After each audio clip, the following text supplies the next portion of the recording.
Media துறையை பொறுத்தவரையில நிறைய பேருக்கு இருக்கிற ஒரு விஷயம்தான், அந்த ஃபீல்ட் போகாதீங்க, ரைட்? உங்களுக்கு மன வந்தது தானே. உலகத்தில் இருக்கிற எல்லா துறையிலும் நன்மையும் இருக்குது, கெடுதியும் இருக்குது.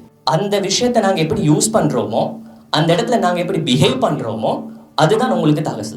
நீங்க அந்த இடத்துல சரியா நடந்து கொண்டா, உங்களோட லிமிட்டை நீங்க பேணினா, நீங்க அந்த இடத்துல செய்ய வேண்டிய வேலையை மட்டும் செஞ்சா எந்த பிரச்சனையும் உங்களுக்கு வராது. ஸோ லைஃப்லையும் தான், எங்கேயும் தான், இந்த இடத்துலையும் அந்த இடத்துல எந்த வேலையை நாங்கள் செய்யணுமோ அந்த வேலையை மட்டும் செஞ்சு கொண்டு எங்களையும் பாதுகாத்து கொண்டு எங்களால் இன்னமொத்தருக்கு எந்த பிரச்சனையுமே வராதாக்கல நாங்கள் மாறையிலும்னு சொன்னால் எங்களுக்கு பிரச்சனை இல்லாமல் எந்த ஃபீல்டையும் ஒர்க் பண்ணி, அது பெண்களாக இருந்தாலும் சரி, ஆண்களாக இருந்தாலும் சரி, எந்த இடத்துலையும் அதற்கான வழிமுறைகள், ஒழுக்க பண்பாடுகள், வரையறைகள் நிச்சயமாக பேணப்படும். சரி, என் வீடியோஸ் பார்த்திருக்கும், இல்லை நான் கிளாஸ்ல சொல்லியிருப்பேன், ஒரு மேலதிகாரியோட எப்படி நாங்கள் பேசணுன்ற விஷயத்தையும் நாங்கள் தெரிஞ்சு வச்சுக்கொண்டு தான் ஒர்க்கு போவோம்.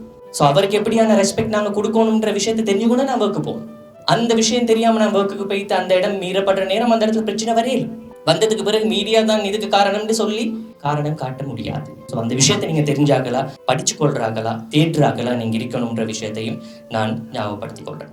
ஒரு மாத கால செய்தி வாசித்தல் பயிற்சி நெறி உங்களுக்காக. செய்தி உருவாக்கம், எழுதுதல், வாசித்தல் மட்டும் இல்லாம தொழில்சார் முன்னேற்றம், வாழ்க்கை திறன் பயிற்சிகளை ஒரு செய்தி வாசிப்பாளரும் சிறந்த ஆளுமையுமான ராஷித் மல்ஹதீன் அவர்களிடம் நேரடியாக நீங்கள் கற்றுக்கொள்ளலாம். ஜூம் ஆப்போட நடக்க போற இந்த வகுப்புகள் எதிர்வரும் புதன்கிழமை ஆரம்பிக்கப்பட போகுது. டிவெக் அரசு அங்கீகாரம் பெற்ற முதற்தர ஊடக கல்லூரியில் இணைந்து கொள்ள இப்பவே தொடர்பு கொள்ளுங்க.